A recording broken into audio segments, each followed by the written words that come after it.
ये कहानी है श्री कृष्ण भक्त कर्माबाई की।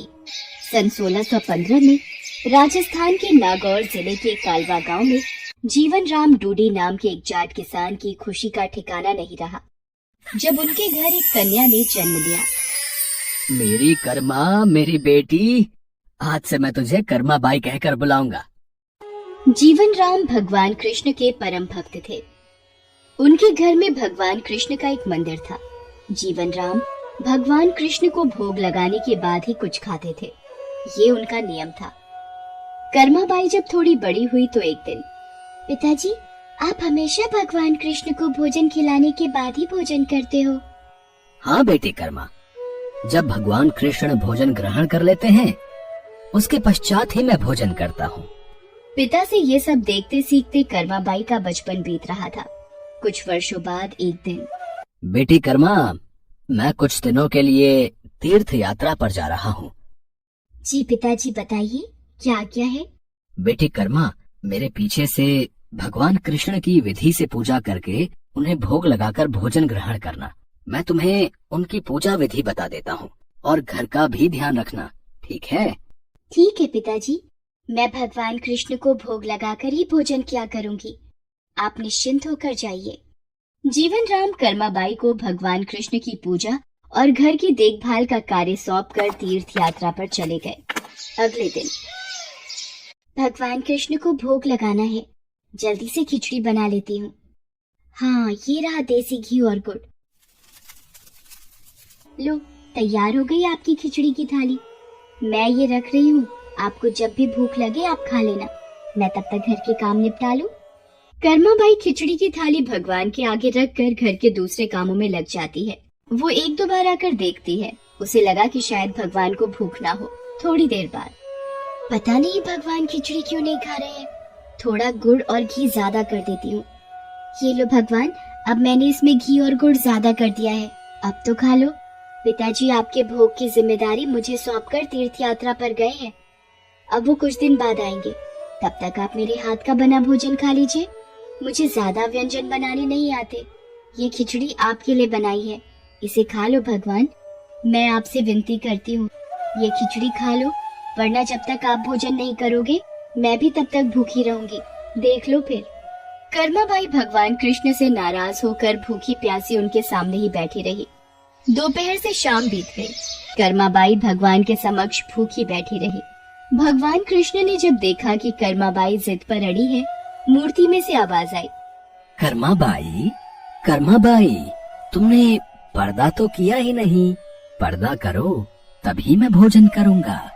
अरे हाँ प्रभु, रुकिए, मैं अभी अपनी चुनरी का पर्दा करती हूँ। आप आराम से खिचड़ी खाओ। आप मुझे पहले बता देते, इतनी सी बात के लिए पूरा दिन खुद भी भूखे रहे और मुझे भी भूखा रखा। थोड़ी देर में देखते ही देखते पूरी थाली खाली हो गई। भगवान कृष्ण के भोग लेने के बाद ही कर्माबाई ने भोजन किया। अब तो नित्य नियम से कर्माबाई सबसे पहले उठकर भगवान के लिए भोग बनाती और पर्दा करके भगवान के समक्ष बैठ जाती। थोड़ी देर बाद पूरी थाली खाली हो जाती थी।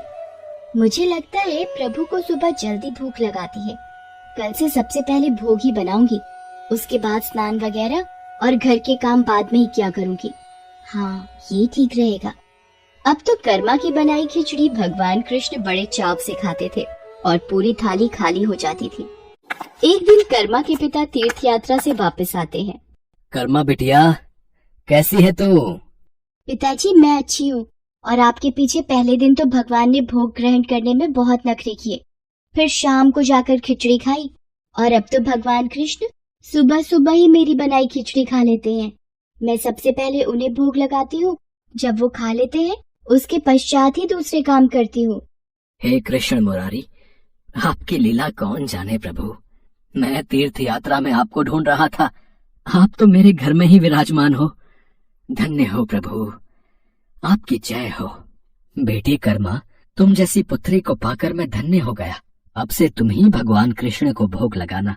वो तुम्हारा लगाया भोग बड़े चाव से खाते हैं। अब से तुम ही अपने हाथों से भगवान कृष्ण की सेवा करोगी बेटी। ये सब सुनकर कर्माबाई बहुत खुश होती है। अब तो कर्माबाई नियम पूर्वक जल्दी उठकर भगवान को भोग लगाती और बाद में सारे काम करती। कुछ वर्षों बाद कर्माबाई के पिता स्वर्गलोक को प्राप्त हो गए।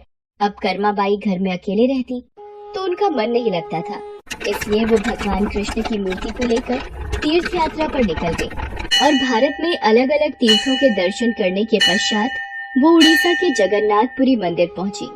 बस अब यही जगन्नाथपुरी में एक कुटिया में रहकर भगवान कृष्ण की भक्ति और सेवा करूंगी। कर्माबाई अपने नियम से सुबह सुबह भगवान कृष्ण को खिचड़ी का भोग लगाती और कुछ ही देर में थाली साफ हो जाती। भगवान बड़े चाव से सारी खिचड़ी खाते। उसके पश्चात कर्माबाई अपने नित्य स्नान ध्यान कार्यों को करती। एक सुबह, माँ, कुछ खाने को मिलेगा? बहुत जोरों की भूख लगी है। हाँ हाँ, आजा बेटा, यहाँ बैठ। मैंने अभी अभी श्री कृष्ण को खिचड़ी का भोग लगाया है। ले खिचड़ी खा बेटा। पसंद आई खिचड़ी तुझे? और दूं? बस माँ, पूरा पेट भर गया, आनंद आ गया तुम्हारे हाथ की खिचड़ी खाकर।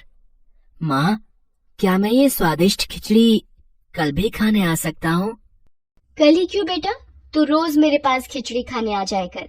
कर्माबाई की कुटिया में उस बालक के रूप में स्वयं भगवान जगन्नाथ खिचड़ी खाने पधारे थे और अब रोजाना कर्माबाई जब भगवान कृष्ण को खिचड़ी का भोग लगाती, थोड़ी देर बाद वो बालक भी खिचड़ी खाने आ जाता। एक दिन कर्माबाई, भगवान को बिना स्नान किए भोग लगाना अच्छी बात नहीं।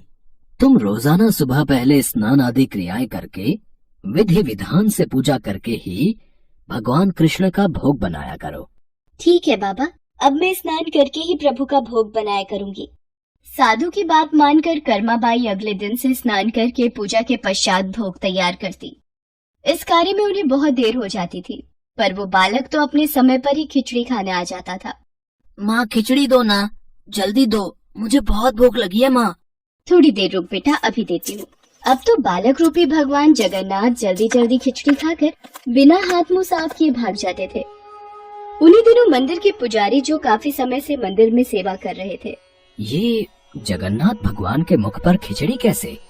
मंदिर में तो काफी दिनों से खिचड़ी का भोग नहीं लगा, फिर ये भगवान के मुख पर खिचड़ी कैसे? हे प्रभु, ये कैसी लीला है आपकी? भगवान जगन्नाथ पुजारी के सपने में आते हैं।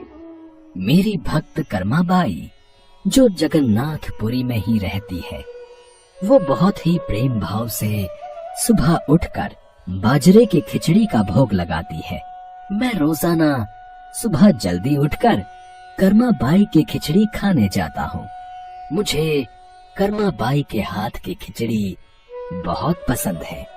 पर एक साधु ने उसके पास आकर सुबह स्नान और पूजा के बाद विधि विधान से भोग लगाने का बोल दिया है। अब कर्माबाई स्नान और पूजा के बाद भोग लगाकर मुझे खिचड़ी देती है। इन सब कार्यों में बहुत देर लग जाती है। मुझे बहुत तेज भूख लगती है। भक्तगण मेरा इंतजार कर रहे होते हैं, इसलिए जल्दी जल्दी खिचड़ी खाकर मैं बिना मुंह हाथ धोए वापस लौट आता हूँ। भगवान जगन्नाथ की अद्भुत बातों को स्वप्न में सुनकर पुरोहित जी हर जगह उस साधु की खोज करवाते हैं और उसे बुलाकर सारी बात बताते हैं। साधु घबरा जाता है और कर्माबाई के पास जाता है। कर्माबाई, तुम श्री कृष्ण भगवान की परम प्रिय भक्त हो। तुम्हारे लिए किसी नियम नीति की कोई आवश्यकता नहीं। तुम अपने अनूठे प्रेम से जिस प्रकार सुबह जल्दी उठकर भोजन बनाती थी, वैसे ही बनाकर भगवान का भोग लगाया करो। ठीक है साधु बाबा, अब मैं पहले की तरह ही सुबह जल्दी भोग बनाया करूंगी।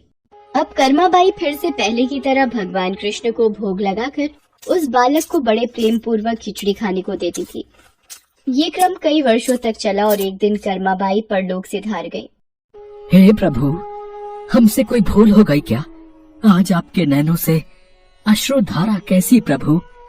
हे भगवान जगन्नाथ, क्या अपराध हुआ हमसे जो आप दुखी हुए प्रभु?